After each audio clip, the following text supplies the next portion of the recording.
Welcome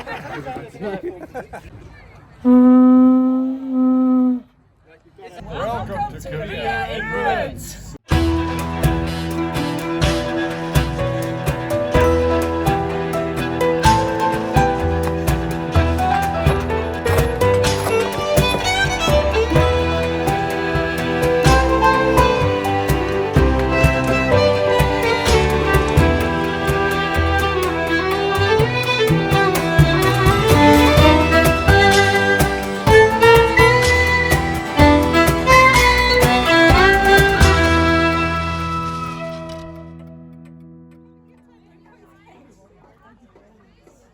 Welcome to Korea in Ruins.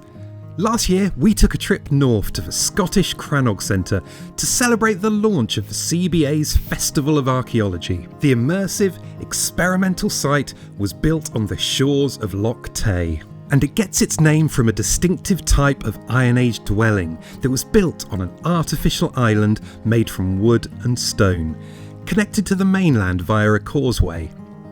Crannogs today survive as visible mounds of stone that sit just under the water's surface. The centre originally featured a reconstructed crannog not far from a genuine Iron Age example. Sadly, this burnt down in 2021, but the whole site has now been rebuilt with a full Iron Age village, and with a new crannog being constructed this year. As well as experiencing the day's festivities, we wanted to have a go at some of the techniques that the original Crannog builders would have used, and see who would make the best Iron Age craftsperson. First up, Lawrence tries his hand at blacksmithing. Not too heavy on the push, but you can rise them straight up really high, use the full volume of it, that's it. Absolutely. But just let the weight of the wood. You do push them down, okay, but you just don't blast it out. You look at how the charcoal's going. If the charcoal is kicking out, you know you're doing it too hard. So you can go a little bit harder and a little bit faster. And what we're doing, and the reason we're in a dark room like this, is we're looking for the colour of the metal. So if I pull the metal out and you stop pumping the bellows, we can now see how hot we've got that metal. You can see the temperature we're getting.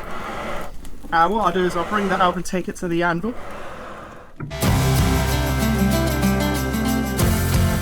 Surprising how long it stays malleable for. Well, that heat, as I say, right now it looks kind of black, but we can still see a slight red glow. Yeah. And we usually talk about 8 to 12 seconds of working if you've got the heat good in the metal there. I think it might be best that we leave that to the experts. Speak for yourself, Pitman. I think I'd do great in the Iron Age. Let's see how you get on with wood turning before you judge. Right, this is going to be an absolute failure, I suspect. Talk me through what I need to do. So I personally prefer to use my left leg on the foot pedal there. Round a bit in the middle as you're doing there. Yeah. And yeah, just as you're doing as well, to get the rhythm of the rotation going, and then bring the chisel into situ. So that's looking like a good angle with the chisel. It's like good technique. Oh, that's incredibly satisfying.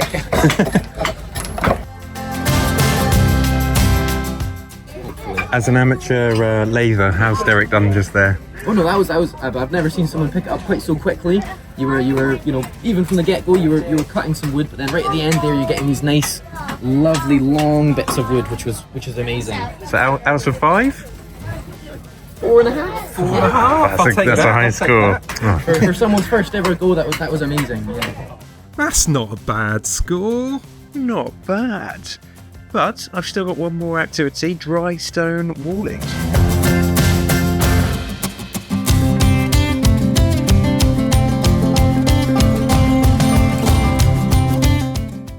Always try and put your stones in lengthways. You can get away with not doing that on this wall because it's a short stubby wall and the stone we've got is pretty big. You want to try and lay it level, and you always want to try and cover your joints kind of thing. So think about your shapes and just sort of think what might go there, how it might sit, and yeah, it's an embodied skill. You've got to just sort of have a go, fail quite a few times. Is it like a big 3D jigsaw bit?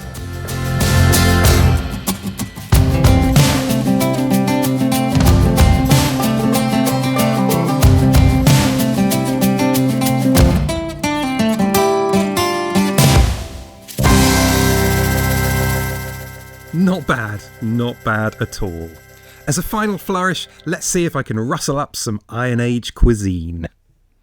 We've got some dough here, so I'll get you another wee chopping board so you don't have to worry about taking up too much space. So we'll pop that on there. It is a little bit sticky today, so we'll just put a little bit of extra flour there. Right, I'm going into skate of white mode. Focused. Yeah, let's just get that. So what I would suggest is putting a little bit of flour on your fingers, and then you can do it whichever way you choose. That is a very sticky dough. It is very sticky. This is one that just occurred for me yesterday, so I might be having to add a little bit more flour. How do you know when it's ready to put on the griddle? Basically is when it's flat enough, nice and flat. Don't touch the black thing, it's really cool. Don't touch the black thing. I could hate. Oh no! It's grand. It's all good. Save it. Now, what will happen is because we don't put fat on this, the heat from the griddle pan basically means it creates a layer of steam. So we shouldn't have to worry about that stick. Theirs wouldn't have been glazed like mine are, but again, health and safety purposes. It's looking good. You're doing great. So in terms of Derek's attempts here today, if you were to give him a score out of 5, what are you thinking? Do you know what? I'd say a solid 4. 4? Considering the fact that the dough is very wet this morning. 4 out of 5. And that griddle was very, very hot. I would be pretty chuffed with that. Alright, there we go. So I think the main thing is I'm going to have to add considerably more flour to that dough. the mark has been set, Pitman. So we've got some of your bread made by Derek's fair hand, and it's like cut. So the trout looks delicious. So we saw this boiling in the pot. You push. What? Like that, yeah. Oh. Tell you what, it's a shame lemons didn't make it over here in the Iron Age, because a bit of lemon would set the hot perfect. Sounds like we got a place in the Iron Age after all. With our stomachs full, it's time to take in some local culture at the puppet show. Puppet show! No! So, I saw a hare, but what did we give the hare? And then I saw a bear, and what did we give the hare? Bunny! Oh no, yes, and then I saw a wolf! And what did we give the wolf? Yes! And now I've got nothing left to say! That's okay, Kaya. In our community, we reward kindness with kindness. So please, rest and we will find you some things to do. And we can't resist having a go ourselves. Welcome to Career in Ruins, where this week we're at the Scottish Crannog Centre, and it's going to be great!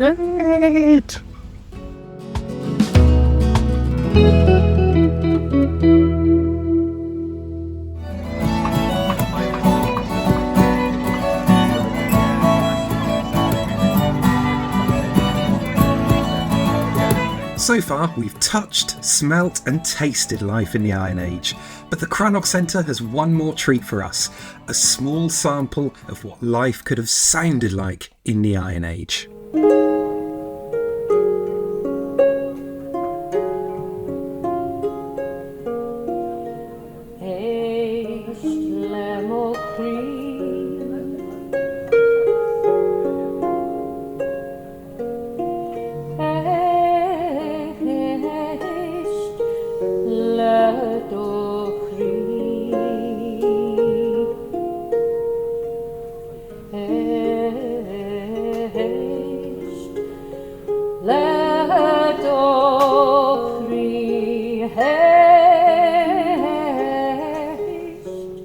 To wrap up the day, Lawrence and I, along with Neil from the CBA, took a trip out to the original Crannog, ticking something off my Iron Age bucket list and giving us an experience to remember.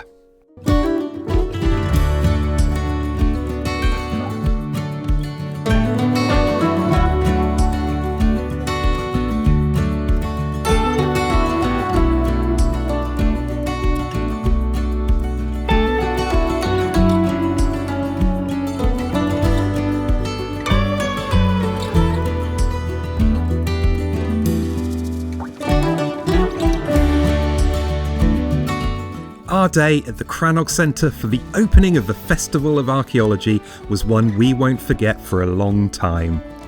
Our experiences throughout the day reminded us of the richness of life in the past and how archaeology and reconstruction gives us a connection to those communities that once lived, worked and built here some 2,500 years ago.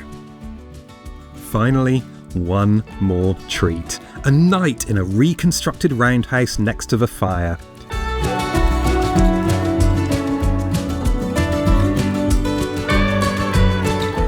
There we have it, it's bedtime here in the Iron Age roundhouse. Ready for bed, Neil? Ready for bed? We are sleeping in a giant basket.